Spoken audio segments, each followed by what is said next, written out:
Welcome to the Lucidist podcast. My name is Shelley, and I explore everything on this podcast because I believe everything is connected to everything else, and also because I believe in the infinite, unbounded potential within each of us, potential which I find fascinating in its existence, and also mysterious in the difficulty in actually harnessing and living that. So I wanted to share a few things about my journey recently. Actually, I'm not entirely sure, again, what I'm going to say today. But I knew I wanted to say something because I had an experience the other day that reminded me to trust myself. So recently, in the last, 2 to 3 months, as I've been doing a lot of podcasts, I don't always know what I'm doing. I'm not sure. I'm not scripting what I'm saying. I don't always even know what I'm saying. I've been sharing some very painful and intimate moments and not what I would say my best moments. But something in me has just said, share the process, like share the truth of your process. Like don't edit it. Don't diminish it. Just leave it alone. Let it be what it is and share it. So I was listening to a different podcast, which I enjoy very much, and I appreciate the host. And this host was talking about their journey, and of course, they're very successful now, and they have a beautiful studio, and they have great guests, and very accomplished, very successful. And he said, I, people see me now and they're like, wow, you've done such a great job. Look at you, blah, blah, blah, blah, blah. He said, but they didn't see all the times when I was, and he literally said this. He said, they didn't see the times when I was literally in my bedroom and I would cry because I was so confused about how to move forward in my life, how to take the next step, or how to move through the struggles I was facing. And he said, people didn't see that part of my journey. They just think I suddenly appeared here and here I am successful. In that moment, I thought, that is what I want. That is why I'm sharing the true, honest, just rawness of my journey. That isn't to say that I'll end up having, some big successful podcast with great guests one day, which I do think I have great guests. They just might not be famous. But that I have shared the wholeness and fullness of my journey, and the power of that, I don't think I have yet to realize. Meaning, imagine if everyone shared the authenticity of their journey and we got past just showing the bright, shiny. I believe that's what I know that's what I'm being called to do. I'm doing my best to share that. So again, when I heard that, I was just this powerful, reminder. Yes, this is what I am being called to do. And this is why I have shared what I consider some of my not most beautiful moments, but honest, authentic moments on this podcast. So, which brings me to the next thing I'm going to share, because it's been really fascinating for me. So, my mother told me about Byron Katie. You can look her up, and her work is called The Work, and it's these 4 very simple questions. And I think I was like 15 years ago or so, and my mom just really was like, please come do a Byron Katie session. Like, I'll take you to my person that facilitates it and is trained in it. So I finally was like, okay, fine. And I remember going and doing it, and it was sort of interesting. It didn't work really well. It could have been the facilitator wasn't right for me, or maybe I wasn't ready, whatever it was. Just did it that one time, and then never have really thought too much about it. It would come up every once in a while, and I would think, I wonder about that, but whatever. So recently this happened. Suddenly I'm connected with someone who does the Byron Katie work. And I had just explained, where I am in my journey in my life. And she said, she asked me if I was familiar with it. And I said, I told her briefly, yeah, this one time, long time ago. And she said, I would like to give you a free session. I would love for you to have another experience.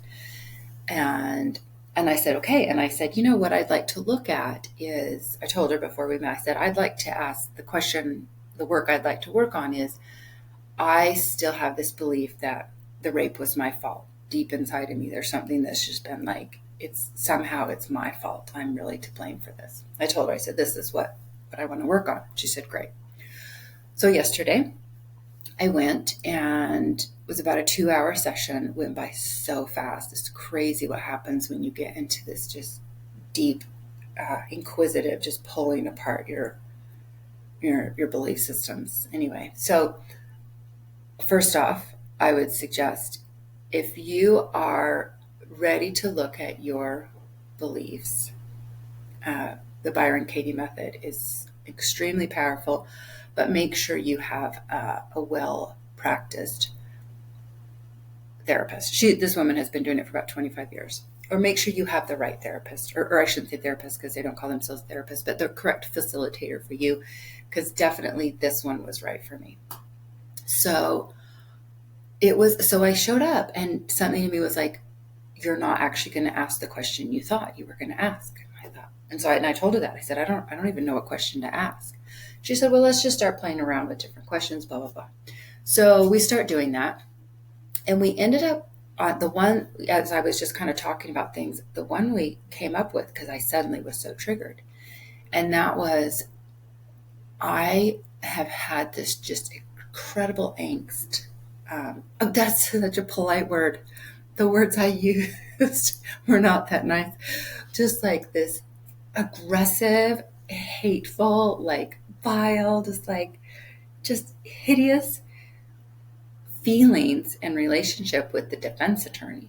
And I was just like, I've been so angry because he did it a little bit in the pretrial. And I was just like, and he's going to do it in the trial, where he's going to try to manipulate my story and my words. And that just made me so angry. And like, everything's valid, right?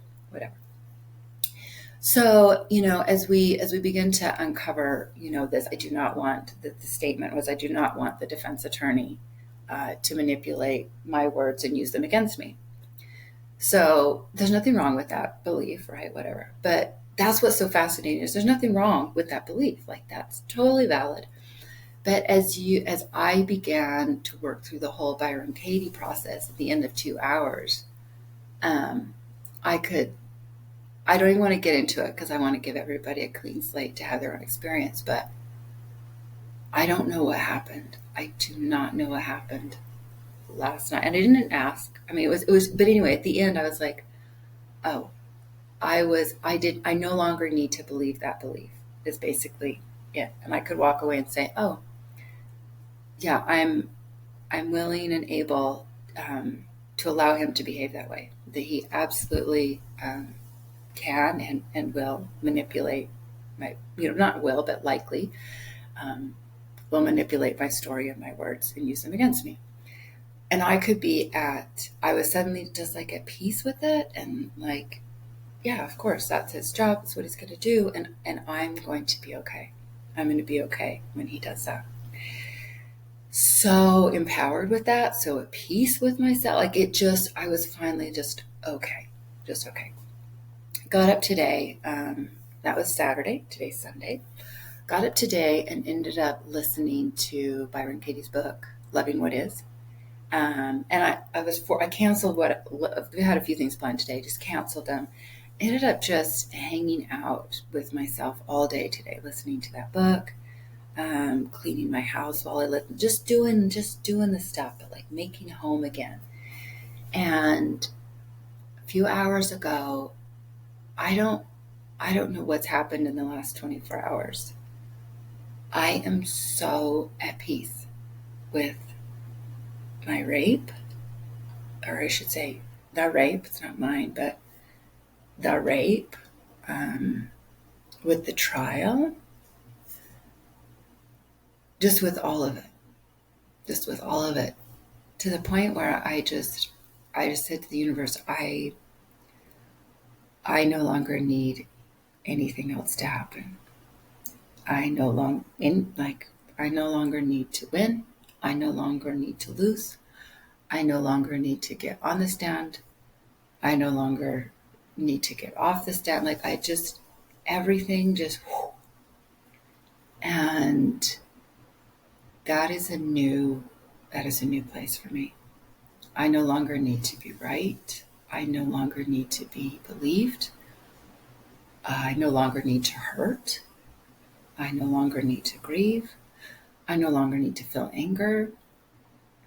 It's just very strange. And I don't want to say that those emotions may not come up again, but I no longer need to either resist them or entice them.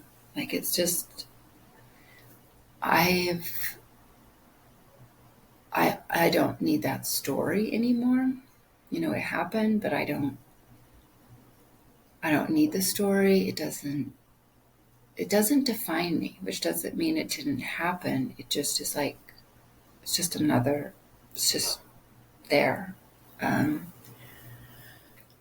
so that's just been huge. And I wanted to share that because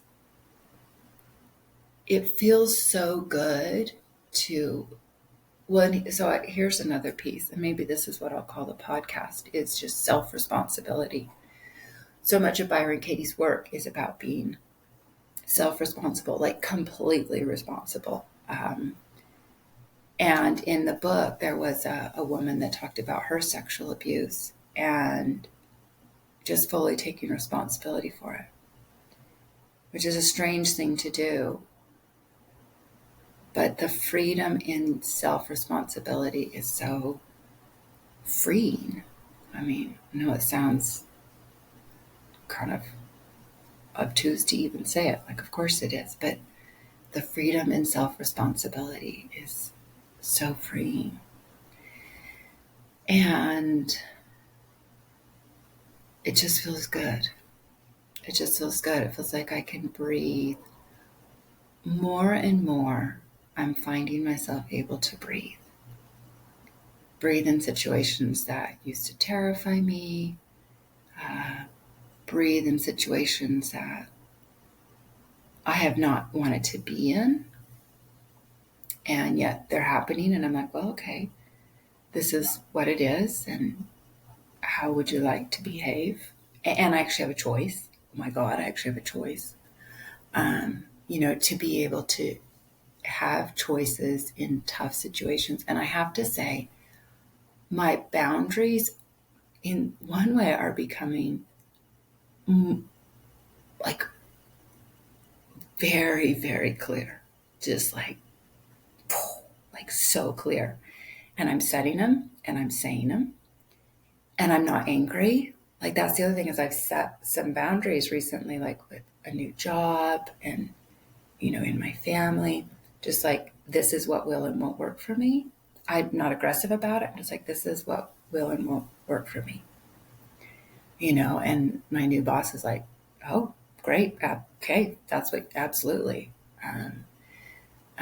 In my family, some of my family members are like, this is, what's going to work for me. And some accepted it. We're like, great. Absolutely. And others were like really unhappy about it. But again, I get to go, that's your part.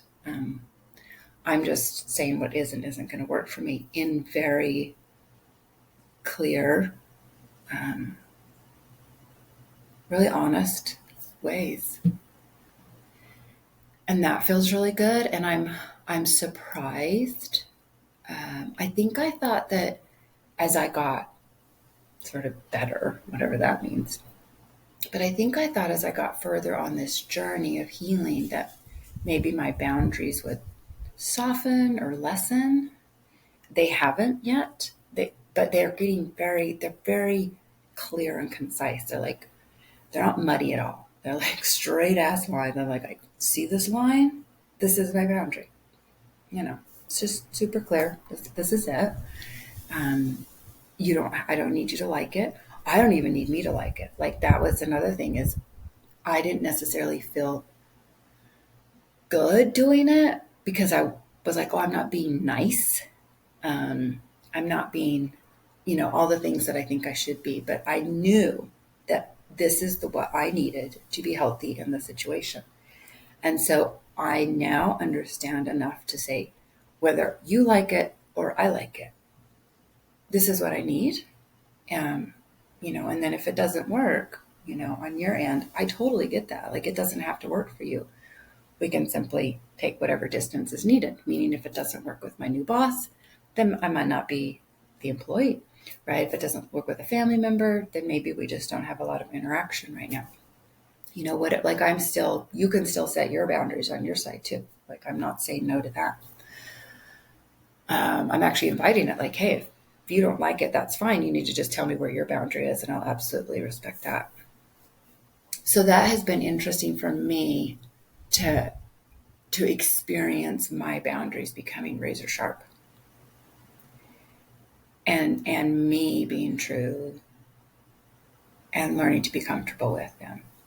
So Byron Katie has this great quote. She has it at the beginning of her book. And when I was listening, I sat here. I haven't done it for a long time, but I made one of my signs, where I cut out these beautiful colored oiled chalks and made this beautiful sign that said it as I was listening to her book. I made this sign. And it said, I wrote it here. It says, God, spare me from the desire for love, approval, and appreciation. Amen. And right when she said it, I started to laugh and immediately started making this sign. I put it in the other room. It really looks great. And I thought, I have spent my life, looking for love, approval, and appreciation. And I just don't need it anymore. And it's funny because, Brene Brown, she would say, oh, we all need love. We all need approval. We all need appreciation. Absolutely. But at the same time, no. Like, there's a time when it's just like, it's okay. Like, I would love it. Like, I will receive it when it's given in a way that includes, when it's given freely. Like, I can love you fully, while I'm respecting your boundaries. Not, I will love you when you whatever behave in such a way. So I'm not saying I don't want it, but I'm no longer seeking, demanding, or needing it. And so I'm going to tell you a story. This is another little one that I didn't think I would share, but I'm going to do it because it was so powerful. So I recently had an experience with a family member where it was they came at me with a lot of self-righteousness. I was going to say some other words, so I'm going to stop right there. Self-righteousness. Super hurtful, so judgmental. Like, I was just like, whoa, I can't believe they said all that to me, about me, like laying all that on me. And anyway. So, and I was talking, it happened a few weeks ago, and I was talking to my kids about it the last time we were hanging out, and just saying wow, I was just like, I can't believe what it's like to be on the receiving end of that kind of self-righteousness. And bless their beautiful hearts. There was a moment of just kind of they were quiet, and I was like, oh shit, I know this silence.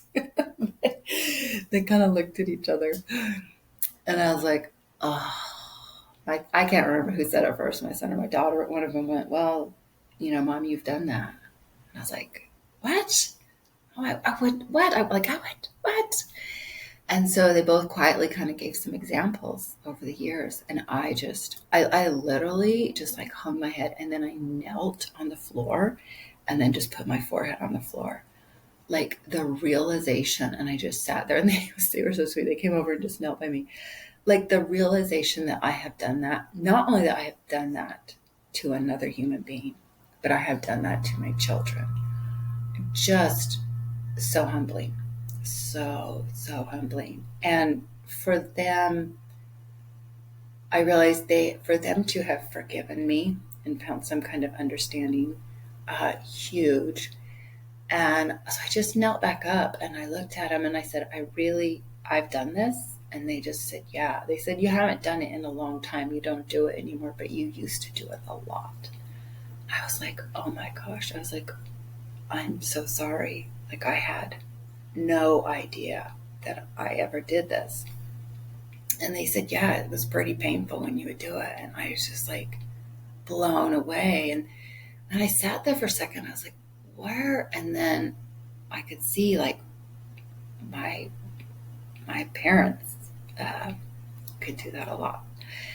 No excuse, but I was like, oh, okay. So, and I was grateful that I haven't done it for a long time. And I was in that moment, I was so grateful for my sibling for doing it to me so that I could have the experience I needed to see what I needed so that I never do it again. And I was so grateful for my children and the trust that we've built in the space that we have, that they could say, yeah, you too, Mom, like you too. And we talked about it for a little bit and just kind of, it was nice because we've built such a space of trust that once it's seen and we kind of all acknowledge it, say what needs to be said, we tend to find ourselves pretty quick into laughter. Like we were all just at that point just kneeling on the floor, and I was just like laugh. It was just like we all just laughed, just like, yeah, something you used to do. And I realized I've asked myself, and I said to him, I said, I think I was being self-righteous because I was afraid. I was afraid of getting hurt, or afraid of choice you might make you would get hurt, which of course would hurt me. So but this place of fear, that my self-righteousness mostly stemmed from a place of fear. No excuse, don't want to do it again. Don't need to live in fear.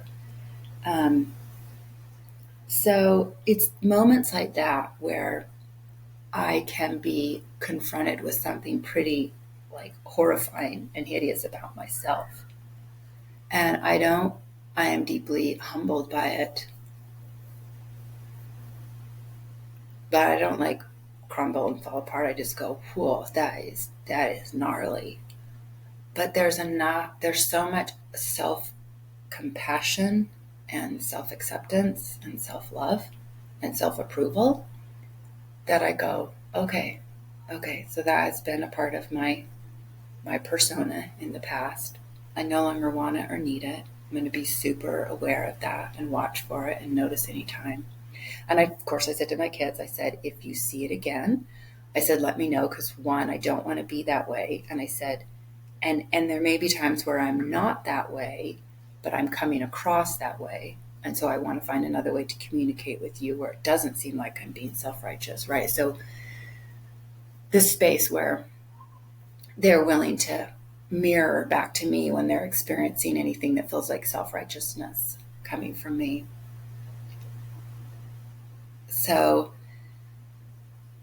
which I think is, for me, is incredible maturity on my side, for me to be able to hold that space and ask for that kind of reflection. But also from my kids. I mean, here are these 20-year-olds that are willing to face their mom, which, that parent-child dynamic is so powerful, because as a child, all you want is your parents' love. But I think I've shown, and I've said it a ton, but whatever, but I have shown that my love is consistent, that their behavior does not dictate my love. And they know it enough that they know they can challenge me, and that it will not. My love is constant and consistent. There's nothing they can or can't do that's going to knock that. And so the fact that they continue to show up in just the most amazing and mature ways. And it's really cute because they'll say, in all of their friend groups, they'll say, if anybody's got a problem, they always come to, each of them. Because they know that we have great advice and we have wisdom and we can listen and we can talk. And they say, and we owe that to you, which really, I'm so proud of them. I'm so proud of us. I'm proud of me for growing up so much that I would inspire my children to be inspiring to others. And they just, it's just pretty amazing. So I am just continuing to share my journey. I've shared a lot of hard stuff. I don't have any idea if anybody watches it, and it doesn't matter because I'm just listening more and more to what is it that I need to do on my journey? Um, what is my soul's expression? Uh, and that's it. And today it was just like, hey, it's time to express and just share part of your journey. And so that's really the bulk of what's going on in my life right now. Pretty transformative stuff. Um, really beautiful stuff. And it's like hard stuff. That's the other thing is the hard stuff, this hard stuff used to take me down. I mean, I would try to do one of these hard things and it would take me days or weeks to sort of get myself back on track. And now I can and my kids and I were even talking about it. When I went to my last hearing, I mean, I used to have a hearing, it was a week of afterwards of just trying to, I went to my last hearing in person by myself. I don't know, maybe I told you guys this. I don't remember. I can't remember. It doesn't matter. And it was 2 or 3 hours later, and I was like, okay, I'm okay. I'm okay. So just having found not that I'm not going to get knocked off, but that I return so quickly to me, to center, to home, to balance. And I have to say, I love see that barometer back there. That was my grandfather's, but I don't think it was, I'm pretty sure he wasn't the first one. I think it might go back farther than that in my Sawyer line. And I often talk about my inner barometer. And so I love that. When I moved into this house, I was like, where am I going to, I put the barometer on all kinds of walls. I was like, ah. And it sat here in that corner forever. And then I finally went, you should just hang it up there. Because, when you record, I do a lot of recording here. I'm like, there's your barometer. There's your barometer. So my inner barometer, I listen a lot better than I used to. I trust myself a lot more than I used to, which is interesting because I realized trust isn't comfortable. Trusting myself isn't a place of comfort. It's often a place of discomfort. Trusting myself often means pushing into or experiencing the discomfort that has prevented me from listening in the past. And yeah, I think in the past, I thought when you trust yourself, there's somehow this I know. I wouldn't say it's that. It's more like, oh God, I'm pretty sure this is my true north, and it feels real crappy right now. But I think true north feels pretty crappy. So I'm just trying to think if there's anything else. I don't think so. So just, if anyone out, I would just say if anyone out there is really looking to tackle their belief systems, really look at the way their mind works and the way that dictates and you'd think with all my meditation, I would have seen all my thought patterns by now. And there are many that I do see, but there are two types where I think it really helps to have someone help facilitate with you. And that's the ones you don't see. That's the ones you don't see. And then the ones that are just so sticky that you can't work them on your own. And that's what this facilitator did for me. So I'm so appreciative for that gift that she gave me. And so Byron Katie's work, if you happen upon it. And, I just, again, encouraging the whole impetus in starting Lucid S. And it's the tagline, Inspiring Strokes of Genius. I wanted to, and I felt called to, and I feel called to inspire people to find their unique stroke of genius. And that the way I will inspire people is by sharing my journey. I don't know any more than you. I don't. Yeah. But the inspiration will come from me living my unique stroke of genius is enough to inspire other people to live their unique stroke of genius. So that is my blessing, sending all my love. And I send my love freely. You can be whoever you are. And I still send you love. So blessings to all of you and have a beautiful day. Bye-bye.